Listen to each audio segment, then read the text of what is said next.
Okay, kids, here we are at the slavery exhibit. Now, as you can see, the slaves were kidnapped from their homes, chained together for weeks. They would cram them onto these ships in very appalling conditions. Thousands of women and children are being smuggled across the border. Sexual trafficking of children. As you can see right here, they were treated like animals.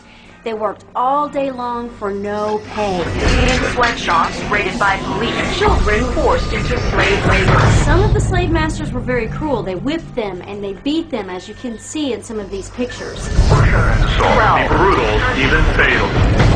So, before moving on, are there any questions? Does this still happen today?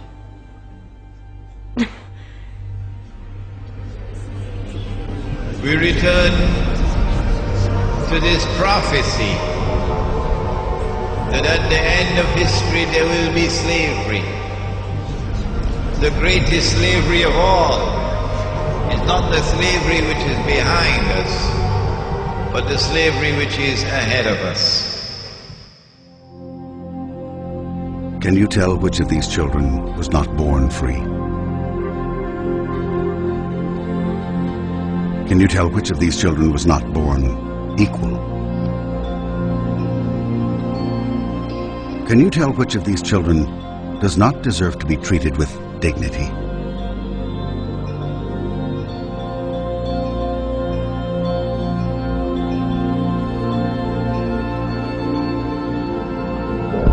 We can't either.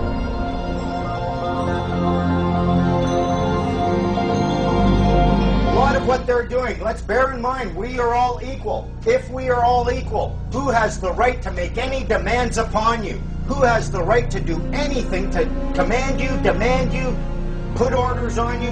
Who has the power? No one.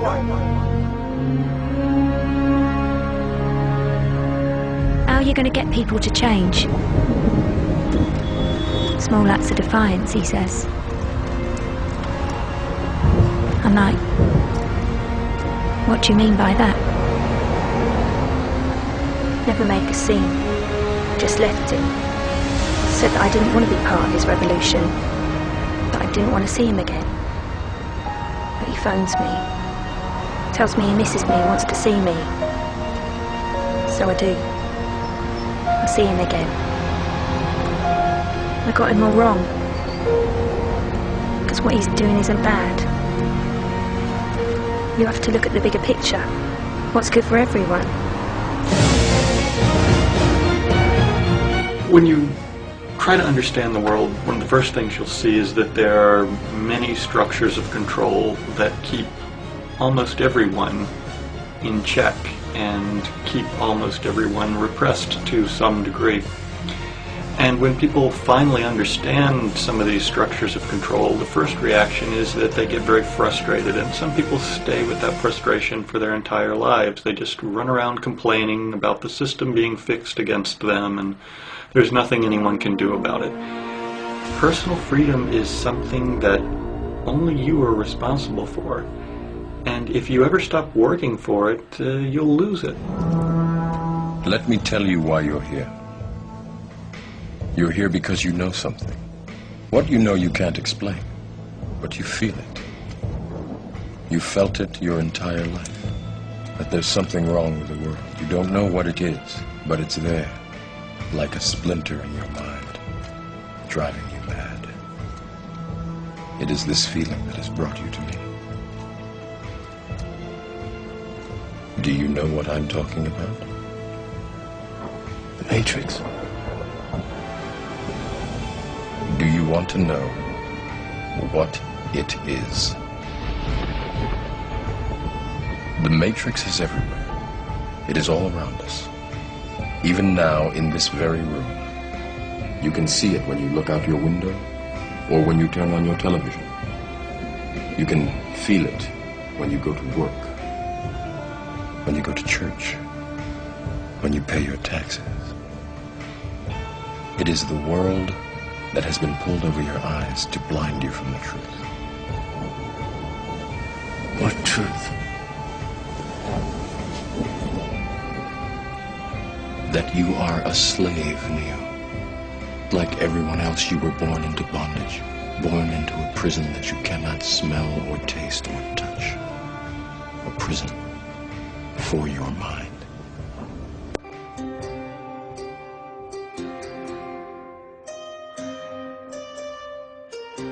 A common misconception among people is that any rule or regulation that governs them falls under one category: law. But there are many other forms of law that people abide by without realizing that they simply do not apply to them. Another misconception is that a nation's constitution gives us our rights. A constitution does nothing more than list the rights that we already have. We are born with inalienable rights, endowed to us by our Creator. They are not given to us, and they cannot be given away. The most a person can do with a right is choose whether to exercise it or not. Maritime admiralty law is what's known as the law of the water. It is superseded by civil law and only applies to those who willingly contract themselves into it. The definition of admiralty law is a body of private international law governing the relationships between private entities which operate vessels on the oceans. Let's look at how and why a form of law that is fashioned to govern corporations, businesses, and vessels has imposed its rule over natural human beings. This is all done through a form of word magic. A simple perversion of language has made it possible to convince people around the world that these alternative laws apply to them.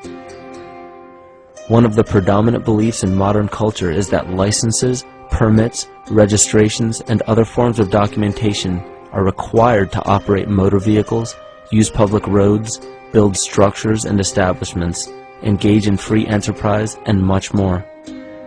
Sadly, these beliefs are based on little to no investigation whatsoever, and are false. This belief structure is perpetuated by maritime admiralty law. This form of law was originally created to govern ships docking in foreign nations for the import or export of products and resources. It deals with banking and merchant affairs, not civil affairs. When a product is taken off of a ship and brought into a foreign land, that nation takes custody of the resource and accounts for it with a certificate. That certificate marks the birth date of that product in the custody of the respective nation. Think of why it is supposedly required to have a certificate of live birth in the first place. The Barron's Dictionary of Banking Terms defines a certificate as a paper establishing an ownership claim. So right there, we notice that everyone with a birth certificate is defined as being owned. People are used as collateral with other nations because the U.S. is bankrupt. The United States declared bankruptcy on March 9th of 1933. At this point, the U.S. began taking out loans from a private, non-government affiliated corporation called the Federal Reserve. With no money to pay back the loans, the United States began using the citizens as collateral. All birth and marriage certificates are literally warehouse receipts. Just look at the similarities of warehouse receipts and birth certificates. Both document the date of issue, a serial number, registration number or receipt number, a description of the product, and an authorized informant to notify the appropriate government agency. With all of this information being readily available, the majority of people are unaware of their involvement with maritime admiralty law. This is possible through the manipulation of language. This admiralty law changed the meaning of the word person from a natural living person to a corporation. Driver's licenses, vehicle registrations, auto insurance forms, building permits, gun permits, work permits, tax filing documents, birth and death certificates, traffic citations, and many other forms of documentation that were once believed to be absolutely necessary only apply to persons or corporations. Upon signing such a legal document, you are indirectly waiving your rights under the Constitution and lowering your status to that of a corporation that is created with the same exact name as you. The only way to reconcile your true name from the name of the corporation is to take notice that the corporation has its name in all capital letters. This is known as capitis diminutia maxima.